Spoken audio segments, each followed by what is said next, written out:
இன்னைக்கு வந்து 3D printing ஜர்னில நாள் 56. டுடே இன்னைக்கு எதை பத்தி பார்க்க போறோம்னா எப்படி டிசைன் சாஃப்ட்வேர் இல்லாம ஒரு ஆப்ஜெக்ட் வந்து ஸ்லைசர் மூலமா கட் பண்றது அப்படின்னு சொல்லி பார்க்க போறோம். வாங்க கைஸ் பார்க்கலாம். அதாவது ஃபர்ஸ்ட் வந்து ஒரு கியூபை வந்து எடுத்துக்கோங்க. எடுத்துட்டு இந்த இடத்துல கட் ஆப்ஷன் இருக்கும். இதை கிளிக் பண்ணீங்கன்னா உங்களுக்கு வந்து ரெண்டு மோடு வந்து காட்டும். வந்து பிளானர் மோட், இன்னும் வந்து டவுட்டெயில் மோட்.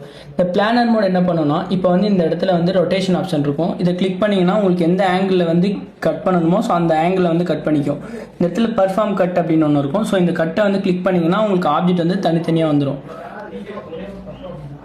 ஓகேங்களா, இது மாதிரி தனித்தனியாக வந்துடும். இப்போ வந்து டவுட்டெயில் கட் பார்க்கலாம். டவுட்டெயில் கட் எப்படின்னா இப்போ வந்து இந்த டவுட்டெயில் ஆப்ஷனை கிளிக் பண்ணிவிட்டு உங்களுக்கு வந்து இந்த மாதிரி வரும். ஸோ இதில் வந்து கனெக்டர்ஸ் வந்து தானாகவே வந்துடும். இப்போ இந்த இடத்துல பர்ஃபார்ம் கட் அப்படின்னு கொடுத்தீங்கன்னா உங்களுக்கு வந்து அந்த கனெக்டர்ஸ் வந்து தானாகவே வர்றதை வந்து நீங்கள் பார்க்கலாம். இந்த பார்த்தீங்கன்னா இந்த இடத்துல தெரியும் உங்களுக்கு வந்து கனெக்டர்ஸ் வந்து வந்திருக்கும். இந்த பிளானர் ஆப்ஷனில் வந்து டிஃபால்ட்டாக வந்து நீங்கள் அந்த கனெக்டர்ஸை வந்து செட் பண்ண முடியாது. ஆனால் அந்த டவுட்டெயில் ஆப்ஷனில் வந்து நீங்கள் அந்த கனெக்டர்ஸை வந்து செட் பண்ணிக்கலாம்.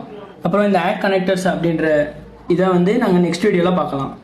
இப்போ வந்து இந்த இடத்துல வந்து ரொட்டேஷன் அப்படின்னு இருக்குங்களா. ஸோ இந்த ரொட்டேஷன் வந்து உங்களுக்கு எந்த ஆங்கிள் வேணுமோ ஸோ அந்த ஆங்கிளை வந்து நீங்கள் ரொட்டேட் பண்ணி ஒரு ஆப்ஜெக்ட் வந்து நீங்கள் கட் பண்ணி எடுத்துக்கலாம்.